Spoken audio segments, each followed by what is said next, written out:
Qu'est-ce que les chakras? À quoi ça sert et comment on peut les utiliser? Je suis Rita de la chaîne Ayurnatul, la chaîne de Ayurveda et de naturopathie. Et aujourd'hui, je suis en compagnie de Juliette, prof de yoga, sophrologue, spécialisée dans l'accompagnement de l'hypersensibilité. Voilà, et donc on va faire une série de vidéos ensemble. Je vous plante le décor, on est chez Juliette en fait. Et on va donc faire une série de vidéos qui seront présentées une fois par semaine, où on va voir chaque chakra et on va surtout le voir, essayer de comprendre à quoi servent les chakras, comment on va les utiliser à notre niveau, comment on va utiliser ce type d'énergie à notre niveau.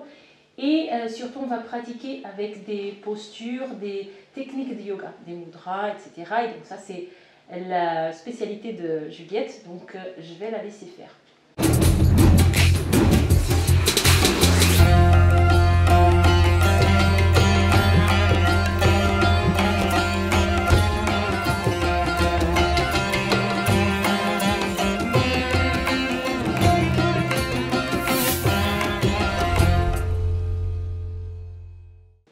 Donc déjà, qu'est-ce que c'est les chakras? En fait, chakra en sanskrit signifie roue, au rond qui tourne en fait. Il y a cette notion, en fait c'est un verbe, donc dans le chakra on a cette notion de que ça tourne.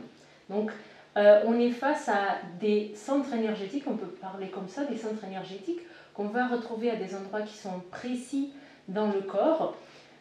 Certaines personnes, certains auteurs, ils disent que c'est des portes d'entrée et de sortie de l'énergie. Et ils vont avoir des fonctions et des actions dans notre état, de notre corps physique et dans notre psyché. Ok?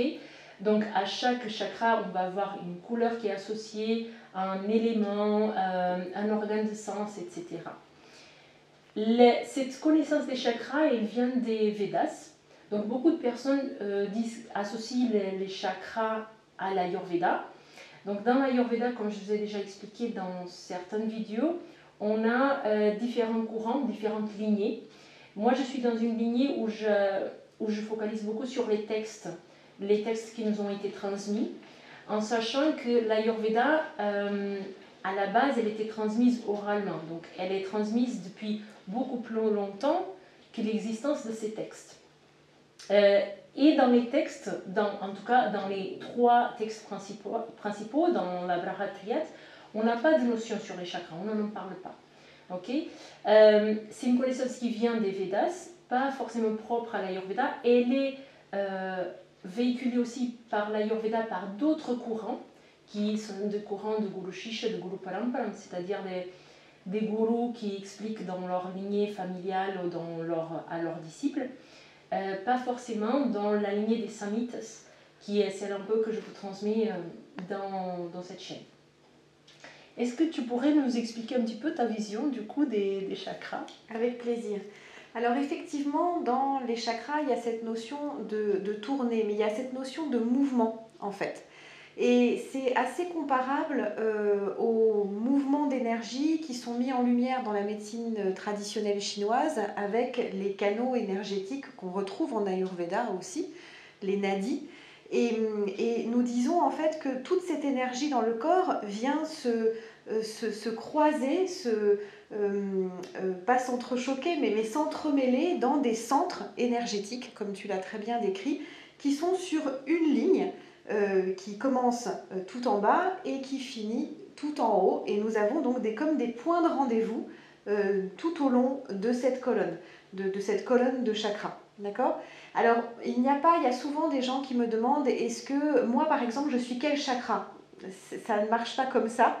Nous ne sommes pas un chakra. Nous devons travailler. Il nous est proposé de travailler tous les chakras. Et ça dépend des énergies du moment, ça dépend de nos déséquilibres du moment. Donc, il est important de ne pas se focaliser sur un chakra, de ne pas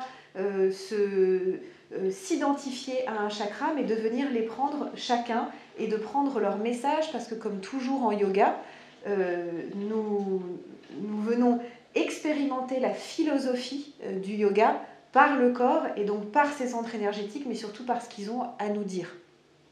Voilà. Très bien. Donc du coup, tu as répondu à la deuxième question. Donc la deuxième question, c'est surtout comment on va utiliser ces techniques qu'on va voir dans cette série de vidéos. Et donc l'idée, ce n'est pas de se focaliser justement sur un chakra, c'est justement de trouver, donc dans chaque vidéo, on va vous expliquer chaque chakra en particulier et comment on peut voir quelque part chez nous qu'est-ce qui est déséquilibré et pourquoi. Et donc c'est à ce moment-là qu'on va utiliser telle ou telle technique. Alors, il y a juste une chose que je pourrais rajouter, c'est qu'il est extrêmement rare, je n'en vois pas en fait, je ne connais pas de posture ni d'exercice en yoga qui viendrait concentrer tous ces bénéfices sur un seul chakra en excluant tout le reste. Donc vous allez trouver probablement ailleurs que sur cette vidéo des postures qui sont proposées pour d'autres chakras, ça dépend de là où on place l'intention. Donc ça c'est vraiment le fil rouge du yoga, c'est où vous placez votre intention dans la pratique et voilà. Et voilà, et du coup là je profite juste pour dire autre chose qui n'a rien à voir, enfin qui a à voir et que juste là j'ai eu la pensée, en fait là, depuis pas longtemps, je ne vous ai pas parlé du tout dans ma chaîne YouTube, mais j'ai acheté un petit boîtier qui s'appelle les Ili. Et en fait, est-ce que je t'ai parlé de ça?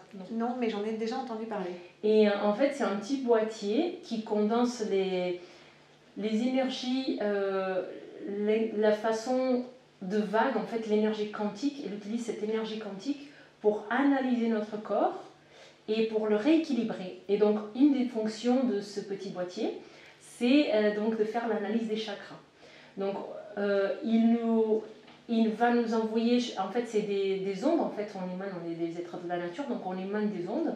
Et en fait ce petit boîtier électronique finalement, il va être capable de recevoir ces ondes et du coup il a la capacité de voir quels sont les chakras qui sont moins harmonisés à l'instant présent, parce qu'en fait si on le fait 2 fois d'affilée, ça change. Et il a aussi la capacité de nous envoyer les ondes qu'on a besoin pour le rééquilibrer. Donc ça serait une autre façon différente du yoga. Après, malheureusement, le petit boîtier il coûte très très cher. Je vous le mettrai. Il y a un monsieur, un jeune homme qui parle beaucoup de ça et qui fait beaucoup, qui a une chaîne YouTube aussi, rien que sur les lits. Il s'appelle Thomas Carrière. Je vous mettrai dans le descriptif de la vidéo. Juste, j'ai eu envie de partager ça. Si vous avez des questions particulières sur les chakras en général, n'hésitez pas à les mettre dans les commentaires de cette vidéo. Ok. Si vous avez des questions particulières sur quelque chose qu'on a dit, pareil, vous pouvez revenir, soit moi, soit Juliette, on vous répondra. Ok. Je vous invite à mettre un pouce sur cette vidéo si vous l'avez aimée. Et je vous dis à la semaine prochaine où on va commencer à parler des chakras en individuel. Donc dans le Mooladhara Chakra, la semaine prochaine. À bientôt!